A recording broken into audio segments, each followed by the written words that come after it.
ನಮಸ್ಕಾರ ಸ್ನೇಹಿತರೆ. ಗಣೇಶ ಚತುರ್ಥಿಯ ದಿನ ಚಂದ್ರನ ದರ್ಶನ ಮಾಡಬಾರದು ಎಂಬ ನಂಬಿಕೆ ಇದೆ. ಈ ದಿನ ಚಂದ್ರನ ದರ್ಶನ ಏಕೆ ನಿಷಿದ್ಧ ಎಂಬುದಕ್ಕೆ ಬೇರೆ ಬೇರೆ ಕಥೆಗಳಿವೆ. ಆದರೆ ನಾನು ಇಂದು ಗಣೇಶ ಪುರಾಣದಲ್ಲಿರುವ ಬಹುತೇಕರಿಗೆ ಅಪರಿಚಿತವಾಗಿರುವ ಒಂದು ಕಥೆಯನ್ನ ಹೇಳ್ತೀನಿ. ಒಮ್ಮೆ ಬ್ರಹ್ಮ ಹಾಗೂ ಮಹೇಶ್ವರ ಕೈಲಾಸದ ಸಭಾ ಮಧ್ಯದಲ್ಲಿ ಕುಳಿತಿರ್ತಾರೆ. ಆಗ ಆ ಸಭೆಗೆ ನಾರದ ಮಹರ್ಷಿಗಳು ಬರ್ತಾರೆ.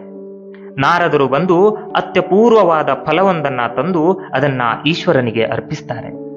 ಆ ವೇಳೆಗೆ ಅಲ್ಲಿಯೇ ಕುಳಿತಿದ್ದ ಬಾಲಕರಾದ ಗಣಪತಿ ಹಾಗೂ ಷಣ್ಮುಖರು ಆ ಹಣ್ಣನ್ನ ತನಗೆ ಕೊಡು ಎಂದು ಮಹೇಶ್ವರನನ್ನ ಬೇಡಿ ಕಾಡಲಾರಂಭಿಸ್ತಾರೆ. ಈಶ್ವರ ಈ ಹಣ್ಣನ್ನ ಇವರಿಬ್ಬರಲ್ಲಿ ಯಾರಿಗೆ ಕೊಡಬಹುದು ಎಂದು ಪಕ್ಕದಲ್ಲಿಯೇ ಇದ್ದ ಬ್ರಹ್ಮನಲ್ಲಿ ಕೇಳುತ್ತಾನೆ. ಆಗ ಬ್ರಹ್ಮದೇವ ಅದನ್ನು ಷಣ್ಮುಖನಿಗೆ ನೀಡುವಂತೆ ಹೇಳ್ತಾನೆ. ಮಹೇಶ್ವರ ಬ್ರಹ್ಮನ ಮಾತಿನಂತೆ ಹಣ್ಣನ್ನು ಷಣ್ಮುಖನಿಗೆ ನೀಡ್ತಾನೆ. ಇದರಿಂದ ಕೋಪಗೊಂಡ ಗಣೇಶ ಮಾತನಾಡದೆ ಸುಮ್ಮನೆ ಕುಳಿತು ಬಿಡ್ತಾನೆ. ಸ್ವಲ್ಪ ಕಾಲದ ನಂತರ ಬ್ರಹ್ಮ ಸತ್ಯಲೋಕಕ್ಕೆ ಹೋಗಿ ಅಲ್ಲಿ ಸೃಷ್ಟಿ ಕಾರ್ಯದಲ್ಲಿ ತೊಡಗುತ್ತಾನೆ. ಆಗ ಮಹಾಗಣಪತಿ ಅತ್ಯುಗ್ರವಾದ ವಿಕಾರ ರೂಪವನ್ನ ಧರಿಸಿ ಸತ್ಯಲೋಕಕ್ಕೆ ಹೋಗಿ ಅಲ್ಲಿ ಬ್ರಹ್ಮನನ್ನು ಹೆದರಿಸುತ್ತಾ ಅವನ ಕಾರ್ಯಕ್ಕೆ ವಿಘ್ನವನ್ನುಂಟು ಮಾಡುತ್ತಾನೆ. ಗಣಪತಿಯ ಈ ವಿಕಾರ ರೂಪವನ್ನ ನೋಡಿ ಬ್ರಹ್ಮ ಅಕ್ಷರಶಃ ಹೆದರಿ ಹೋಗ್ತಾನೆ. ಆದರೆ ಗಣೇಶನ ಈ ವಿಕಾರ ರೂಪವನ್ನು ನೋಡಿದ ಚಂದ್ರನು ಅವನನ್ನು ಹಾಸ್ಯ ಮಾಡಿ ಗಟ್ಟಿಯಾಗಿ ನಗುತ್ತಾನೆ. ಚಂದ್ರನು ತನ್ನನ್ನು ನೋಡಿ ಅಪಹಾಸ್ಯ ಮಾಡಿದ್ದರಿಂದ ಸಿಟ್ಟಿಗೆದ್ದ ಗಣಪತಿ, ಎಲೈ ಮದಾಂಧ, ನೀನು ಸುಂದರನೆಂದೂ ಇತರರು ಕುರೂಪಿಗಳೆಂದು ಅಪಹಾಸ್ಯ ಮಾಡುತ್ತಿರುವೆಯಲ್ಲವೇ? ಇನ್ನು ಮುಂದೆ ಪ್ರಪಂಚದ ಜನರು ನಿನ್ನನ್ನು ನೋಡದೇ ಇರಲಿ. ಒಂದು ವೇಳೆ ಅವರು ನಿನ್ನನ್ನು ನೋಡಿದ್ದೇ ಹೌದಾದರೆ ಅವರಿಗೆ ಪಾಪ ಬರಲಿ ಎಂದು ಶಾಪವನ್ನ ಕೊಡ್ತಾನೆ.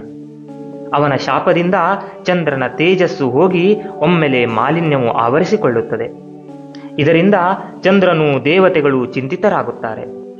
ಕೂಡಲೇ ಇಂದ್ರ, ಅಗ್ನಿ, ವಾಯು, ವರುಣ ಮೊದಲಾದ ಪ್ರಮುಖ ದೇವತೆಗಳೆಲ್ಲ ಗಣೇಶನಲ್ಲಿಗೆ ಬಂದು ಅವನಿಗೆ ಶರಣಾಗಿ ಗಣಪತಿಯ ಸ್ತುತಿಯನ್ನ ಮಾಡ್ತಾರೆ.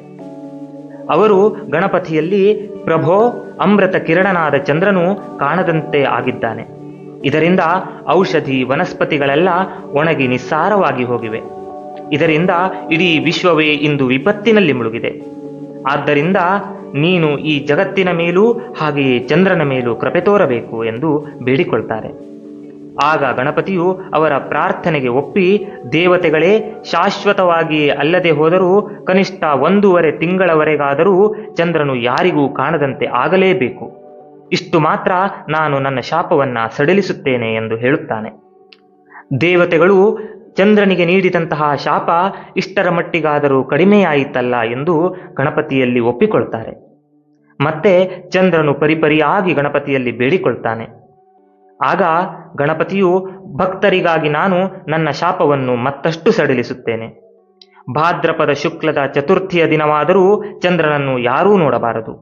ಒಂದು ವೇಳೆ ಹಾಗೆ ನೋಡಿದ್ದೇ ಹೌದಾದರೆ ಅವರಿಗೆ ವೃಥಾ ಅಪವಾದಗಳು ಬರುತ್ತವೆ ಎಂದು ಹೇಳುತ್ತಾನೆ.